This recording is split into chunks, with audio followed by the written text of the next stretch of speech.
We are April and Scott, creators of naughtygym.com, and this is The Naughty Gym Show. For years, we've been fitness and nutrition coaches to thousands of people through our commercial gyms and online platform. We've also spent nearly a decade in an ever-evolving open relationship. This show brings together two of our biggest passions, fitness and sex positivity. Our mission is to maximize the physical and mental health of anyone brave enough to explore relationship structures that run counter to societal norms. We have demolished our old ways of thinking about relationships, and from that rubble, built a life full of happiness, adventure, and vitality.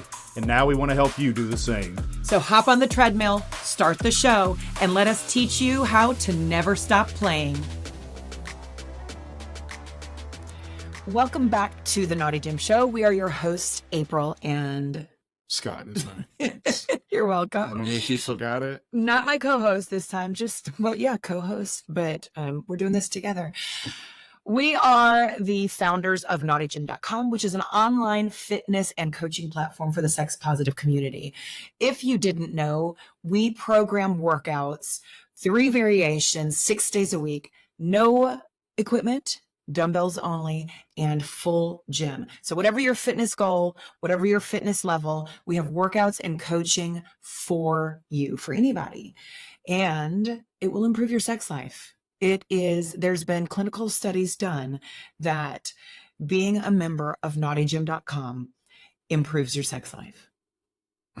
Not sure what Don't look for citations for clinical studies, who did those clinical studies. They were done at Hedonism. Okay, good. So, Well, we're going to be talking about today in the main part of the show, the great weight or the heavy weight of expectations. But before we get to that, what were you wanting to discuss? I don't remember really, but I do want to say, no, did I have something? Yeah, you told me. So what I want to start with. Well, I wanted to start with naughtygym.com because some people forget that we do more than just ramble. We are actually fitness professionals, and we have over 300 people in our online platform. And that is what all of this other stuff was born out of: our trips, our adventures, our webinars, our panel discussions. All of that was born out of that fitness and coaching platform. So for the low price of $19 a month, you should join. If for anything, you're a part of an amazing online supportive community where you can ask questions that don't have to be fitness related. It can be lifestyle related. We're all on this journey together.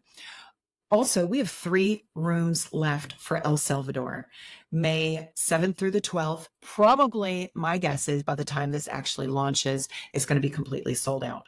But that doesn't mean that you can't get on the waiting list.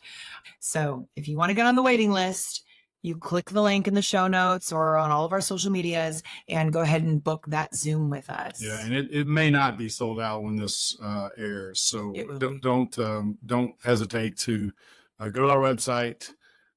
Scroll down to where you see the El Salvador trip, and there's information on there, but you just schedule a Zoom with us and talk to us about it. And you can also book Hedonism. So we are doing a full resort takeover, Be Better Being Bad, the second coming, January 4th through the 11th.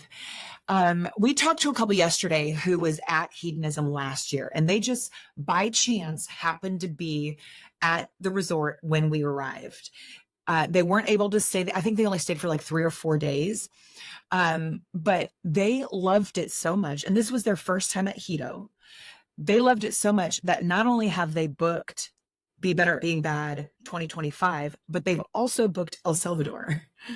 Yeah. They were just, as newbies to the resort, they were super excited to find that you can do more than just lay by the pool and drink all day, that we had connection focused workshops and workshops on how to improve your relationship and how to have better sex and hand jobs and do anal better, all of the things. But it was really such a great environment for people that are maybe newer to the lifestyle or maybe just aren't very experienced in lifestyle trips, that Hedo is a safe space. Especially when we're there. No, it's always a safe space, but we go above and beyond to make sure that it is a safe place for new people coming in to kind of test the waters of the lifestyle. So you don't even have to be lifestyle. You just maybe have to be curious and open-minded, because you will see a lot of stuff going on. That there are gay people, lesbians, bisexual, non-monogamous, polyamorous, people that are kink, naked, BDSM. Yeah, just the full spectrum. It's really a beautiful thing.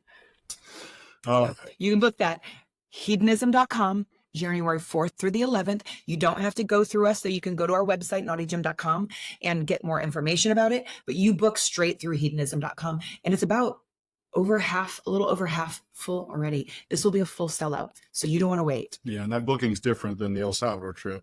Hedonism, you book straight with Hedonism. El Salvador, you get on a Zoom, you schedule a Zoom with us on our website, and then you book directly with us for that trip. So get to it. All right, April. I'm a little surprised. I want to say the last podcast episode that we put out was off the cuff with April. And I appreciate you stepping in with me to help me organize my thoughts. I was anticipating when we finished that episode, I thought, ooh, here we go. We're going to get a lot of negative feedback. Yeah, because it felt a little bitchy, didn't it? It felt a little bitchy. To us, it did anyway. But here's the thing. Women, when they have a strong opinion, are told that they're bitchy. That's not the case. No, I don't believe you. Well, no, but I know, but those were my thoughts and my ideas and stuff, and you just helped me get those out clearly. I'm okay with being bitchy and assertive and speaking what I feel like is on my mind. Like I said, I don't get offended, but we got really great feedback from that. I don't think we got any negative. Well, we feedback. got a lot more.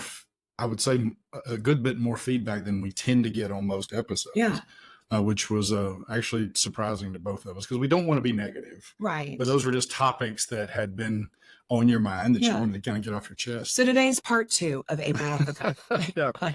Although that is a good segue into what we're going to talk about today, because we are going to talk about a topic that has, in general, our whole lifestyle journey has been overwhelmingly positive. Yeah. And fairly smooth for the most part, at least relative to some of the horror stories we have heard from people before. Yeah, we've had our bumps and bruises along the way. And almost every time we've had some small bump, it has probably been either directly or at least very closely related to the topic we're going to talk about today, which is the heavy weight of expectations.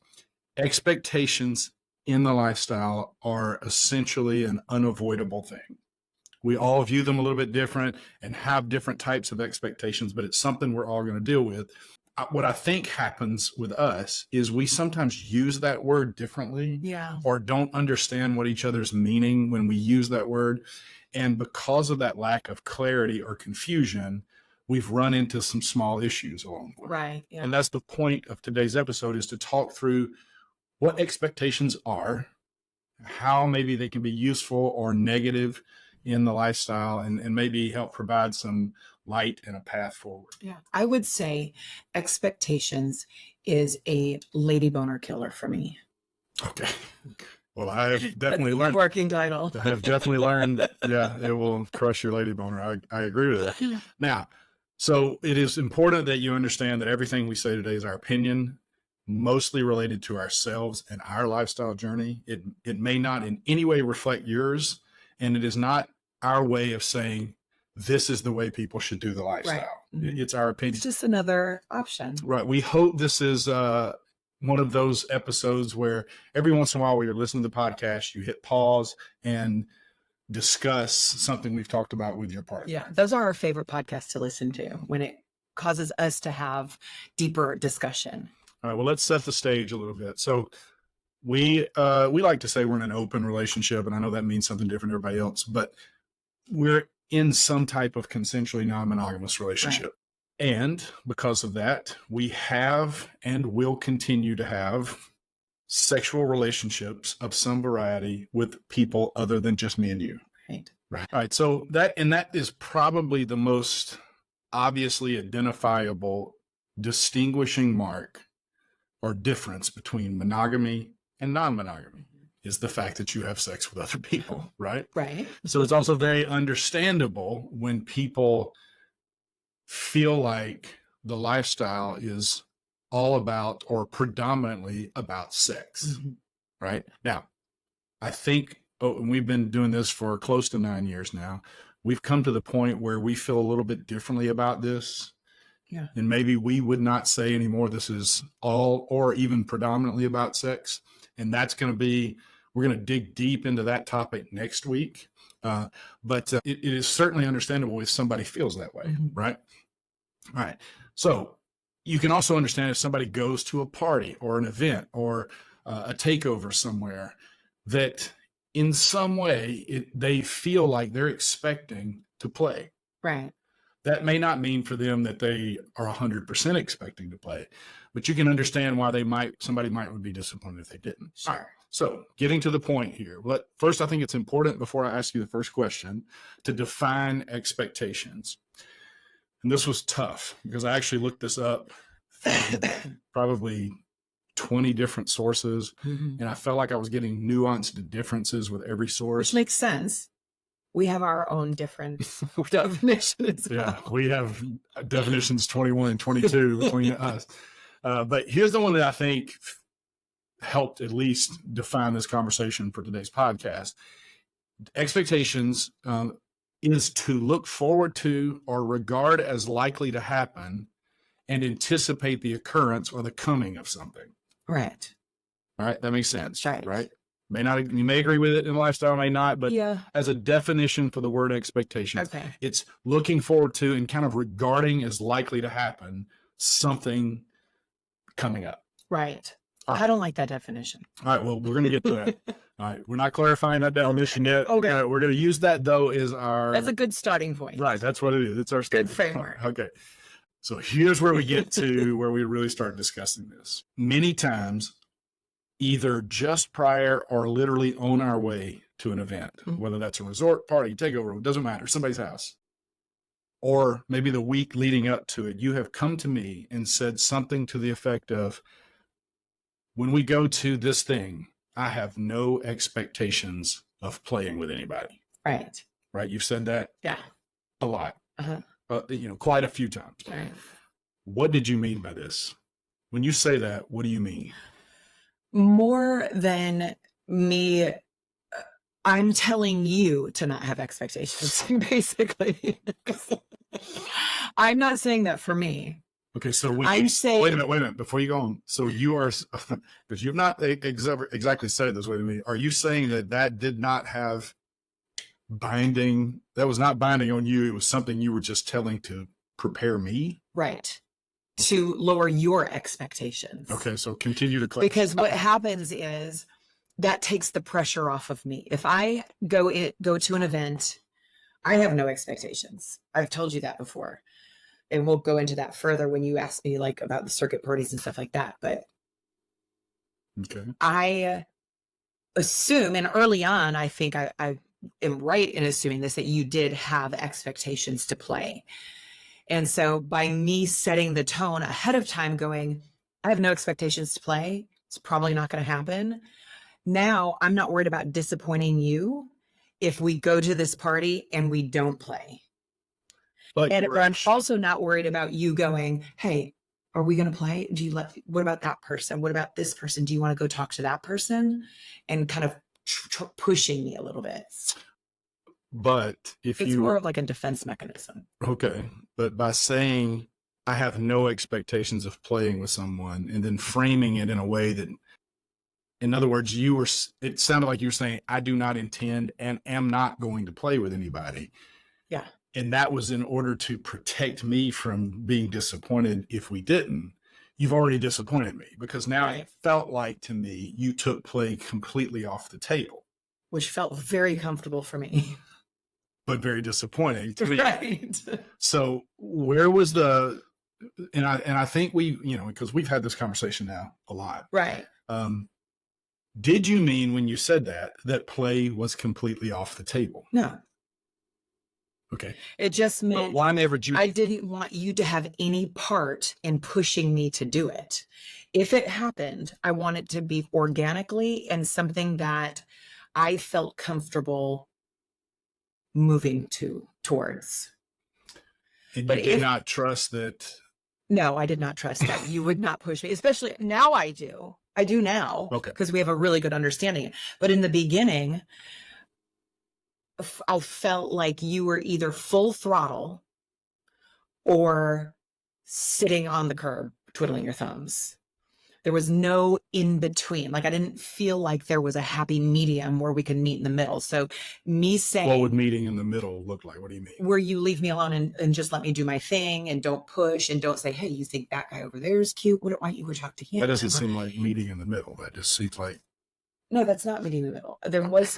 That's what I'm saying. Now you're confusing me. My ADD brain is. Oh, wait. Okay. Playing into the original question was. Well, so what I'm trying to get at is I want to understand when you've said, I have no expectations of play, what you actually meant by that. And then I will describe what I thought you meant.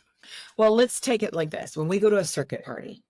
Okay, by the way, Yes. for anybody that doesn't know what that is. I'll describe it. So circuit party is basically a gay rave, all gay men, and they have the best DJs and everybody's dancing. I think I'm a gay man inside. I'm just so in love with gay men and their energy. I love it so much. I just love to be in an environment just surrounded by a bunch of gay men. Not sexual, but I like you in that environment. I love to party and I love, love, love, love, love to dance. I want to go to a party and I want to shut it down. I want to be the last one on the dance floor, last one out of the club. That's my happy space. Okay. So when we go to circuit parties, I have no expectations because, first of all, they're all gay. Nobody's there for me. I can go party my ass off, dance, and shut the club down and leave. When we go to a swinger party, I can't do that because guys are coming up trying to hunch on me. Now, I love dancing by myself. I like dancing with you, but I don't like being in like a train, like where there's one person on either side of me because I can't move free. And I kind of feel like I'm Phoebe and Friends when I dance. Like I just want to go all over the place. I want to move. I want to be free. I want to swing my arms like windmilling on the dance floor. But if I'm going to a party to dance, I want to dance. What I don't want is somebody walking up to me going, hey, are you ready to go to the playroom? No, I want to dance. I'm here to dance. I'm here to party. So my brain, when I'm going to a party, is not in sex mode. My brain, when I go to a party, is I'm here to party. I want to socialize. I want to talk shit. I want to meet people and talk about things that are not related to my vagina and dance. And so, like, when we go to Hito, I love their parties. I do not want to leave the middle of the glow party to go to the playroom. I don't even want to be asked to go to the playroom in the middle of a glow party. Because number one, the glow party is my favorite party. And I'm hot and sweaty. And I'm not thinking about sex in that moment. Okay. All right. I understand that.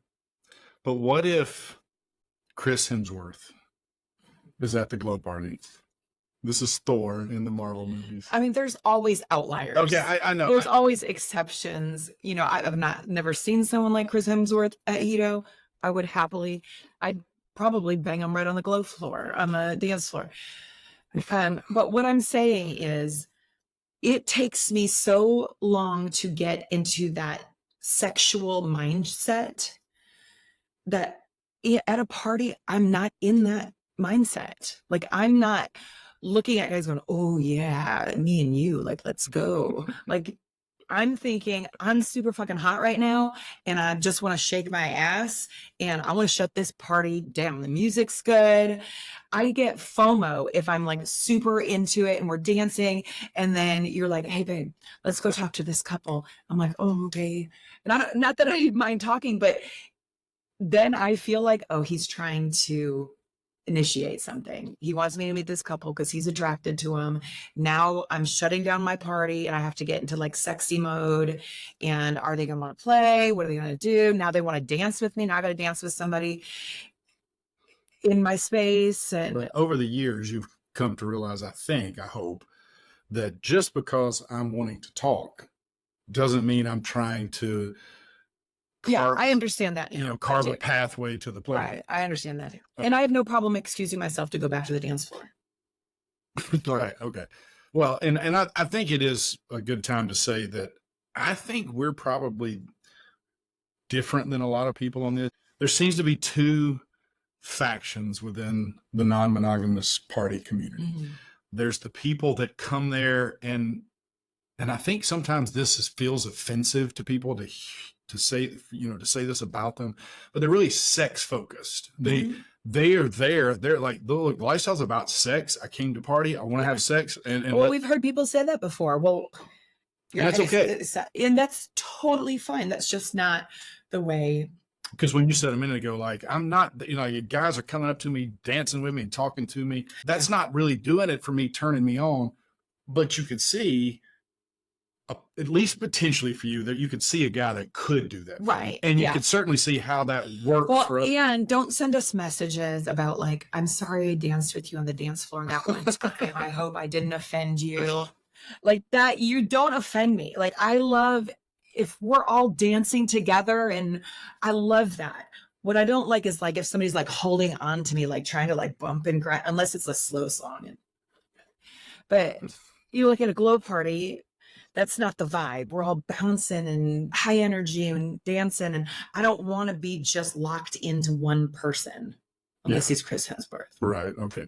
Now to go backtrack a little bit, you've said that you used to say, I don't have any expectations of play going to an event because you were trying to, I'll use this phrase, this is not your words, but shackle me a little bit to make sure that I didn't get out of control. Yeah. Now, I would contend that I don't do that anymore, but I don't think I ever did it as badly as you were worried that I would do it. There might be a couple of examples, but for the most part, like, because I'll that's the thing. It only takes one or two times for me to go, oh God. Right. Well, because that's your biggest fear, and then if I ever do it, then it's confirming. Right. Sure. Rational or irrational. Yeah, and we are. When we've said this numerous times, we're very slow as far as our what buttons it takes to push on us to get us to want to go to the playroom. Like we don't, it's not, hey, you're kind of cute, y'all are looking hot, let's dance. Oh, y'all want to go to the playroom. It doesn't work that quickly for us. Wish it did a lot of times, but it doesn't for either of us. We're much more connection, like conversations. Well, when we say connections, I think people that are quicker to go to the playroom would respond. So that's the difference. I think chemistry would respond with, well, we look for connections too. Yeah. We're not just going and having sex with people we don't know, but for us, we mean like a deep connection. Well, I think there's a difference between chemistry and connection. I could walk into a bar tomorrow night and see a guy at the bar who I'm just floored, like super good chemistry, and want to go do him in the bathroom because we have this like passionate chemistry. That's not what we're talking about. We're talking about a connection where you're sitting down and you're having dinner and you guys go do, typically for us, it's been over the course of weeks and months that we're building that connection. Well, at a minimum days. Right. Yes, it's happened at Hito before where we've, over a course of a few days where we've really gotten to know a couple. But that's really what it takes. And interestingly for us, even with people we've played with before and or are good friends of ours, it's not something that we go, oh God, it's so great to see y'all. It's been 6 months. Let's have sex. We still need that connection. Yeah, we need that reconnect. Yeah, that reconnecting and the build up to it. Right. Right. We don't like the sort of transactional or sport element to it. It's like, hey, we're here. Playroom's open. Or scheduling. Let's go. Or right. Like, hey, at 8 o'clock we'll meet. Or 8 o'clock. That would be great, actually. 8 o'clock we're going to meet in the playroom. At 9 o'clock we're done. At 1:30 a.m. we'll meet you in the playroom because that feels very organic to us. And again, we don't even schedule ours. No. Like I know some couples. Well, I take that. Yeah, wait a minute. We do, and it usually falls through. Right. Yeah. But some couples do. Like they're like this day and this day and this day we're gonna have sex or whatever. We've tried that before. It doesn't work. But we're just a very organic. Like how do you feel right now? I don't know. what my pussy's going to feel like tomorrow. It might be just raging and ready to go, or I may be too tired because I stayed up too late and I'm not really feeling sexy, or I'm bloated, or there's so many factors that come into it as a woman. Well, so let's talk about the kind of that definition of expectations. I don't like the term expectations. I like to, and I heard another podcast, and I can't forget who it was a while back, where they said they like to use the word hope. Yeah. Instead. And I do like that a lot. That is good, interchangeable. Because expectations comes with it this likelihood of disappointment if that expectation isn't met. Right. And which is heavy for your partner. For me, right. That's what I was feeling. It felt heavy, like I'm going to disappoint him. He really wants this. And that's what got into me saying yes to things that I should have said no to, because I felt like there was this expectation of either you or from the other couple. And I didn't want to disappoint you. I didn't want to disappoint them. And that felt like a heavy burden. Yeah. And that's a great point, because the almost the fear of an expectation would make it harder for us to ever make it to the playroom with somebody. Yeah. Even though I didn't really, you were more afraid that I was expecting to play than I was actually expecting to play. Right. Now, sometimes I might have been, especially early on when it was all new and I was like, yeah, somebody wants to have sex with me. Great. I never really expected to play as often as you probably were worried that I did. But just to highlight the way the word expectation works and why this can feel so heavy to people is, listen to this sentence here and tell me what you think is wrong with it. Okay. I'm expecting to have a great time, but it probably won't happen. Does that sentence sound irrational? Well, why would you be expecting to have a great time if you don't think you're going to? Correct. It's because expectation carries with it this implication of it's, I really think. So you're already disappointed. Well, I think it's probably going to happen. That's what expectation means. Yeah. It doesn't make sense to use it in a scenario where you don't think the likelihood is good that thing is going to happen. Yeah, that just jelly-legged me. That was a lot of fun. All right, so a better way might be to say, I'm hoping we will have a good time, but it probably won't happen. Now that makes sense. Both of those are very negative. Well, they are negative, but at least the second one is rational. I'm hoping we'll have a good time, but it's probably not going to happen because, hey, I know all the people coming to this thing and I hate all of them. Right? Very negative. All right. But at least it's rational. Okay. Right. Yeah. All right. So that's where we get into this. That I wanted to highlight that because the word expectation does carry with it weight of likelihoodness. Right. And so if you're the one that's kind of always out in front, usually that's a guy, not always, but in your wife is feeling like you're expecting to play, that is a heavy burden for her to carry if she knows that she's likely going to be behind you a little bit and possibly disappointing you because you have this likely expectation that something's going to happen. It would be like we're at the nude pool and you see a couple and you go, why don't you go, talk to, he's cute, don't you think? And now I'm going, oh no, Scott expects me to go talk to him. He expects me to go flirt with him. He expects me to try and close this deal. And he thinks I'm going to be attracted to him. Am I attracted to him? And so in my head, I'm doing all this crazy making. I'm like, I don't even know if I think that guy's that cute. And now I've just shut my whole game down because I can't be flirty, carefree April if I'm going, okay, what if I don't like this guy though? Now Scott's expecting me to because he thinks the wife's cute. And then it spirals. And then I'm like, I'm going to go back to the room and take a nap. Right.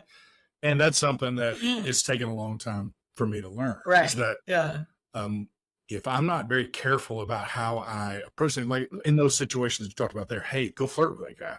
It might be that I saw you looking at him and I think, oh, she thinks he's attractive. Right. Or you said something about, hey, that's a cute couple. And I go, oh, go talk to them. Because I feel, especially early on, I thought, okay, she's holding back. I don't know what the reason is, but I should encourage her to stop holding back. Mm-hmm. Not because I was desperate necessarily to play with whoever you're talking about, but because I wanted to see you blossom. Right. And you did not want to see me disappointed if it didn't happen. Right. And so you held back even more as I was trying to encourage you. Mm-hmm.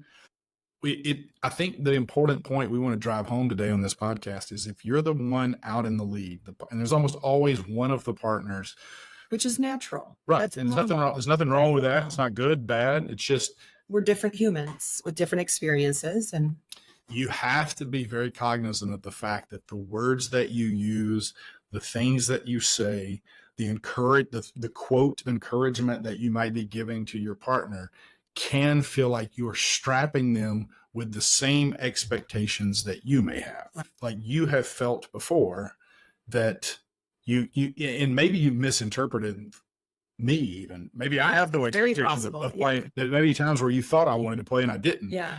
But as soon as that expectation got strapped to you, as soon as you felt like rightly or wrongly there were expectations, that's when it all started to spiral downward for you. Yes. And for us, whenever I have kind of let you take the lead and, told you, yes, I understand you have no expectations of play. Well, that's the times we've had the most play. Yeah. But I had to let you know that I understood that I'm not going to be disappointed if something doesn't happen tonight. I'm always hopeful that we're going to meet a great couple or a great single or a great, group or whatever. But I'm not expecting it. Right. Well, and part of me feeling like that expectation was almost feeling like I'm not enough.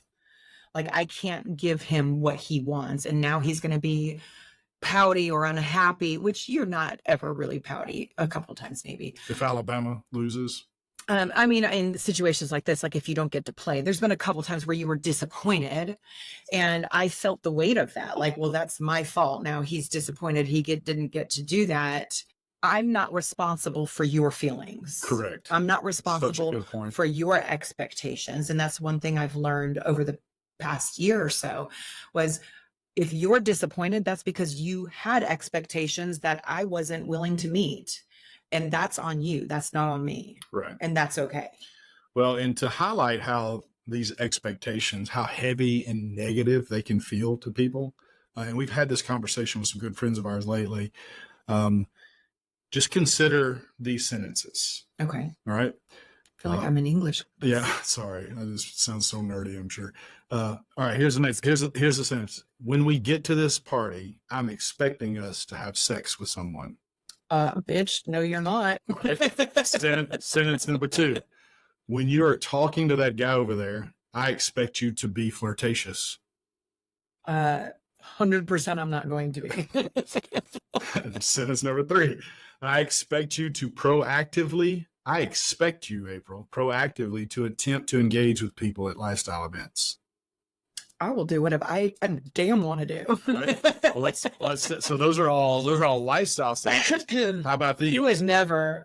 No, I would not. I'm never just. Well, I don't think anybody would ever put it that abrasively, right? Well, I can feel like that. Well, right. Internally. But the reason I wrote those sentences is to highlight what an expectation can feel like to the person that's not expecting them. And you're right, because though you've never said anything that abrasive, I have felt that internally, like, oh, he wants me to do this. He's expecting me to do this. And I can't because of who I am as a person. I dig my heels in when somebody tells me what to do. All right, how about this one? This is not even lifestyle related. When I get home, I'm nervous even reading this. When I get home, I expect you to have that project completed. So, number two. Tonight, I expect you to give me some peace and quiet. I'll give you a blowjob. That's not what you would say. That is not what. Also, oh God, that's fine. All right, but you can see it's by putting the word expectations into a sentence like that. It straps onto a person some. It's aggressive, right? And it's heavy. You can feel the weight of those statements. Yeah. And that's how the person that's kind of in the back, not the person out in front, feels potentially. Mm-hmm. Anytime the person out in front is giving them signals that they're ready to play, rightly or wrongly, even if the person out in front is not actually trying to, get to the playroom or have sex with those people, you run the risk of making them feel like you are. Well, here's what those statements do to me in the fight, flight, freeze, or fawn. I am a fighter. And it makes, there's something right here in the middle of my chest when I feel that just starts to feel bad. I don't know how else to explain it. It just feels bad. And I feel like, am I going to start swinging? You don't mean swinging. It's not swinging. Yeah, not swinging sexually. With your fists. Or physically. I've never, but like there's something boiling in here and it's going to come out. It's not going to be good. And I don't know what that is. That's that feeling where I say, I'm feeling something really bad right now. I can't put that into words. I just know that it feels really bad. And I've identified that as my fight or flight. That's my fight. Something's not going well and April's radars are going off and her body is telling her this needs to stop. And that's not to say that expectations are always bad. Right. There are certain situations where they're obviously good. Sure. So for instance, if you own a business and you hire somebody, you own a lawn mowing business and you're paying somebody, $40 every time they mow a lawn or something, you expect them to mow that lawn. Right. Well, you have an expectation that they will get that job. In our marriage, I have an expectation that you are going to be truthful with me. That's a good expectation. And you should be in that situation disappointed if I don't make that expectation. Right. Which is what's the difference in an expectation in the lifestyle. If I'm expecting to have play, I don't have the right to be disappointed if I don't. Right. Who has the right to expect play, sex? From the partner. We're right, because it's not just, the expectation is not just about you here. Right. It's about your partner wanting to be involved in whatever thing you're expecting. It's about the other people and their expectations. So it's not some isolated thing. That expectation, if you're willing to get your feelings hurt over that expectation, you have now strapped that to a whole potential group of people. Right. And harnessed them into that expectation. It's just not fair. It's not. Where it's open. Some people don't realize that they're doing that. I didn't. Right. And it's a learning process. Yeah. And it's a delicate dance between the person who, I don't like saying out in front or out in lead, because it sounds like one person's better or something, but it's not. Some people are just more comfortable with more things quicker. Right. Than other people. Right. And for instance, they're just a little sluttier. Just kidding. I don't know. But there are times, let's hang up. And again, there are times where expectations are warranted, but those are more of these like top down relationships where somebody's in charge and they sort of expecting, like a parent expects certain things from their child. Right. A spouse can expect certain things from their spouse, but these are, really obvious type things. Yeah. A boss expecting things from their employee, but you don't really have that. You shouldn't have those types of expectations very often when it comes to play. Right. It's just a different type of animal. Well, it's kind of like the Bible, like Christianity. In the evangelical church or Baptist, whatever, the wife is taught, she is expected to serve her husband. That means when he wants sex, you're supposed to give your husband sex, which carries a lot of expectation for a woman. And that's just not going to happen. Yeah. Imagine having to have sex with somebody because you're expected to. Lots of men get off on that, I guess. Can you imagine having sex with someone who didn't really want to have sex with you? Oh God, it makes me want to throw up in my mouth the thought of you having sex with me because you think you should. That's why all those pastors are so unhappy.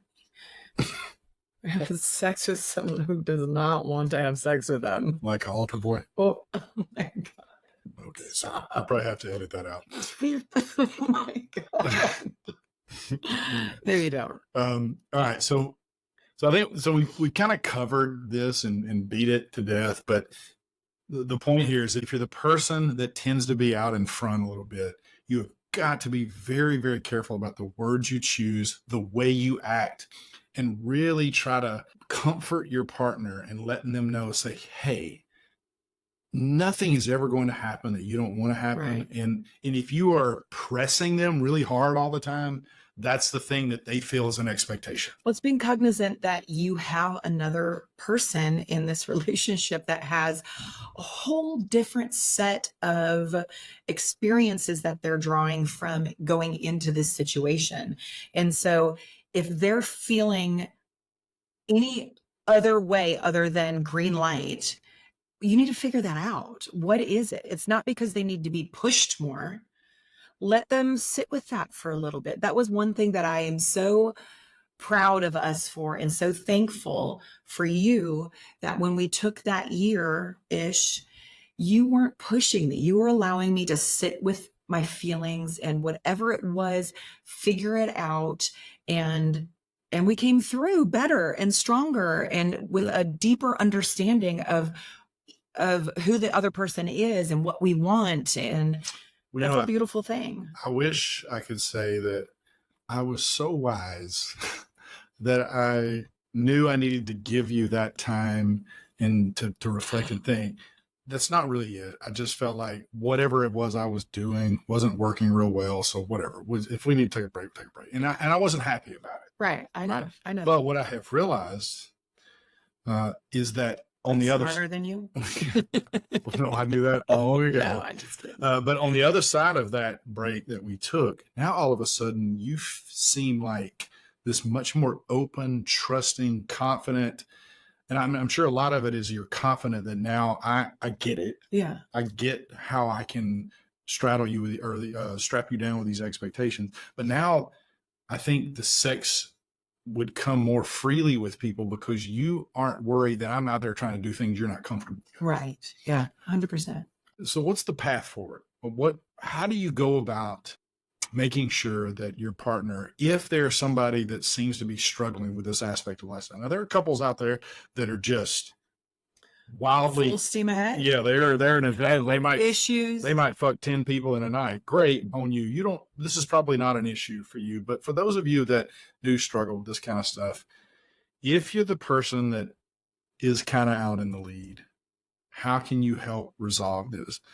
And I've come up with a phrase that I'm going to say in the podcast, but we'll title it differently. We're going to talk more about this probably next week too, but it's to chase connections, not ass. Yeah. Probably going to title it Chase Connections, Not Booty. Yeah. So that the algorithm on social media doesn't do that. But yeah.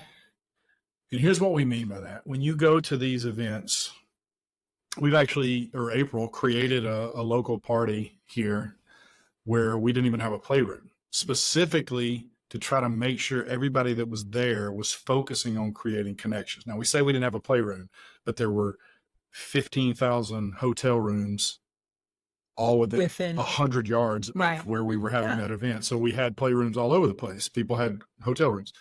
But in that specific event, in that environment, it was all about just meeting people, having conversations, dancing, having a cocktail, drinking, and just getting to know people. Yeah. And if you go into a lifestyle type event expecting to try to make connections, I'm using the word expecting intentionally there, trying to make connections, I think it's much more likely, if this is something you've been struggling with, that sex will come as a byproduct. Yeah. Because what tends to happen for people who really struggle with this is they need that connection first, and the sex will come later. Right. And if you are the person that's always pushing, hey, let's meet these people, and your partner feels like you're just trying to have sex with them, just start focusing on making those connections with people. Yeah. Yeah.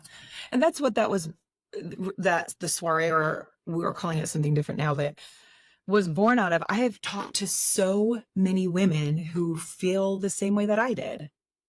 And it's a scary thing sometimes to walk. If you are not somebody that is just like really easy, like I'm going to go in and, have sex in the playroom tonight after I just meet somebody. If you need more of a connection, it can be a really scary thing to walk into a sex club and know you're only there for 5 or 6 hours, and your husband probably wants to play. And now you're kind of forcing yourself to do things that you're not comfortable with. So to create a space where everybody you can't even have the expectation that you're going to have sex at our party that night because there's nowhere to have sex unless you leave and go to your hotel room. Just felt like such a safe, comforting thing. I think everybody had a good time. We got good feedback. So we're going to continue with that model. Yeah. And again, we want to reiterate that we know that model is not for everybody. Some of you are hyper comfortable going into a club, and within an hour or two of being there, you're in the playroom. Yeah. This conversation may not be for you, and that's okay. You're a different animal and a good animal, you know, good on you for being comfortable with all that stuff. But what a partner who is maybe out forward a little bit can do to help their partner who is a little bit like I was is give them the space they need and the time that they need, however long that might be. However frustratingly long. However frustrating. But you never reminded, I knew you were frustrated, but you didn't keep bringing the subject up. You knew that I was doing the work. I was trying to figure out what it was. We were still going to events, but we had put play on pause. And that gave me, that was so liberating for me to be able to still go to these lifestyle events and legitimately walk in with zero expectations because I told you I'm not playing anymore. Yeah. And that allowed us to make some really deep connections with some really good friends that we weren't playing with because I had taken that off the table, but it allowed me to kind of sit with what I was feeling, figure out why I was feeling that, work through that together. And so sometimes it is going to take time. If you love your partner, you're going to be with them for a while. So this is about building that foundation, and it will be so much better if you allow your partner this space to grow individually as themselves, and then it will bring you closer together, right? Right. So to piggyback on top of that, some things that you can look forward to. Even if there's one partner who's not comfortable going, hey, I'm looking forward to playing tonight, because that feels like expectations and pressure. Everybody, almost everybody at least, at any of these events would love for you to come up and introduce yourself and have a conversation. Oh, yeah. Everybody loves that. Everybody likes to be approached. Everybody likes to feel seen by other people. Everybody likes to have conversations. They like to get to know people. And those are things that can be incredibly rewarding. Some of the most memorable things that have ever happened to us in lifestyle. I can, and I probably won't here, but I can name a handful of conversations that I've had that has changed in some sense the course of our life. Yeah. Because they were so deep and so meaningful and eye-opening for us. And had nothing to do with play. Yeah. But had we just been focused on playing the whole time, we probably would have never had those conversations. Yeah, for sure. Well, I can remember when we first got into lifestyle before, and we were in for 3 years before we were like full swap or even really soft swap. And we would go to that little campground in Tennessee, Pandora's Forest. Yeah. And it was kind of shitty, but it was fun. And there was great people there. And we would talk before we got there, and we would be like, we literally would interview people because we had so many questions, but we made some really great connections and just listened to people's stories. Those are some of my fondest memories of our early days in lifestyle. Was just, there was no expectations because we weren't swapping and we were so new to it. We were only playing with each other. And so just going and talking to people and forming those connections, that was really a fulfilling experience. And the thing about trying to do something like that, where you're looking to have those conversations, those connections, you can almost always be successful with that. Yeah. Again, everybody wants to be approached and have conversations. So you can go to these events. If that's your focus, I'm going to seek out people to have wonderful conversations with, then you're not going to be disappointed because everybody wants that. Right. But not everybody there is ready to play or wants to play. Your partner may not be. If you're seeking after those conversations, those connections, you're going to be successful and much less likely to feel disappointed at these events. And almost ironically, you're probably going to have more sex. Yeah. Because that's the thing that it takes for at least a huge part of this lifestyle population is those conversations and those connections. And if you're the one, here's some telltale signs that you're probably running the risk of being a problem, is the minute you walk into a place, a party, takeover, a house party, whatever, you start looking around, trying to figure out who's my target. Yeah. Yeah. And it's hard not to do. Scanning the room. I don't do that. It's hard not to do because you look around and go, oh, she's hot. Let me see if I can meander over into that. I don't do that. I do it some.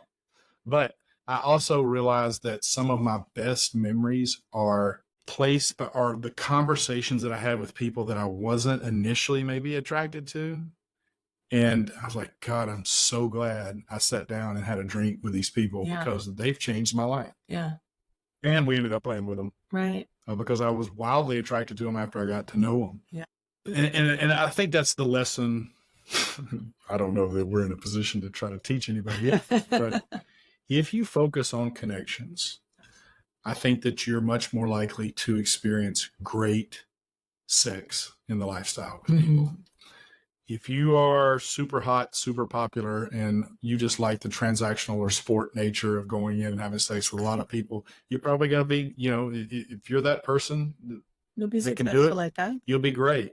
If that doesn't come easy for you, if you struggle to just walk into a place, take it over, and talk people into going to the playroom with you, you definitely need to focus on focusing on connections. Yeah. However, even the people who can go in and they just love the sex and I'm going to have sex all the time and I can talk people into it and I'm good looking and it's easy for me, I would argue that those people would have better experiences if they focused on the connections first and building that deep bond and intimacy with somebody, because sex, in my opinion, is always better with that connection. Yeah, I agree. Was I supposed to add something else to it? No, you said you agree. That's fine. Oh no, I was thinking about something else. Sorry. If you're watching this show on YouTube, or even if you're listening to it on one of the podcasts, and you think we're off base and just crazy for not thinking that maybe you should be focused on sex instead of connections, leave a comment. Let us know. We don't know that we're right. Or you can email us at info@naughtygym.com. But we prefer you to do it on the YouTube comments so that the algorithm picks us up. Speaking of comments, so we got a recent 5-star review from Spicy Couple. Spicy SOC Couple. No, it's Spicy SO Couple. No, there's 2 C's. No, there's not. Spicy SOC. Oh, there is. Man, I'm blind. That says we're part of the BFF community. What's that? We're part of the BFF community, and this is a great podcast. I'll be sharing the podcast with all of my bi-couple friends. We recently have been changing all of our lifestyle events to attend bi events, only they're so much more fun. Husbands take better care of themselves, dress better, more dancing, greater communication between the males, and we feel it's the next trend in open relationships. What, bisexual males? Yeah, I don't know that that's a trend as much as a identity. Okay. But I'm glad that men are feeling more comfortable being openly bisexual, and I agree, they dress better. Side note, we went to Boy Next Door in Atlanta. It's on Piedmont Avenue in downtown, right by the Rainbow Crosswalk. And we fixed Scott up. We got him a whole new wardrobe, and he looks so good that when we went to our local Pride drag show a couple nights ago, the drag queens were falling over themselves for Scott. I mean, literally from a microphone calling him out. And then one of them messaged him because they thought he was so cute. Yeah. She spent $1,000 on gay clothes for me. They're not gay clothes. They're from a LGBTQ owned store. And they're just tailored to your body, which is different than walking into like the men's department or something like that, or Target, where you usually shop. All right, one more 5-star review because I want to encourage you guys to leave us a review. 1 star, 5 stars, we don't care. No, just make it good. I care. Don't leave a 1 star. Make it funny, and we'll read your review. Let's see. This is from Illinois G. What up, G? Oh, I bet I know who this is. Oh, that's a really long. I can't read that. Sorry, Illinois G. This is Bravo. Is so excited to hear that you guys have a podcast. Hearing April's journey reminded me of my own in so many ways. Through Naughty Gym, we have made some amazing connections and have blossomed into friendships that we are so grateful for. I feel privileged to know you guys personally. Who is it? I don't know if we should say their names. Oh, no, we won't. I feel privileged to know you guys personally and have been coached by April. Oh, I didn't know who this is. Already anticipating the next episode. And of course, want to hear all about Scott's pickleball. So yeah, go and if you listen to us on Apple Podcasts, leave us a review, even if it's just, you don't have to write out anything, just 5 stars. I would rather you write something out because that helps more.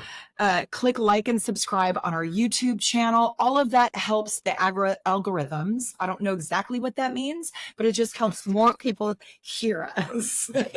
And then coming up, the week of visibility is July 15th through the 21st, sponsored by openlove.org.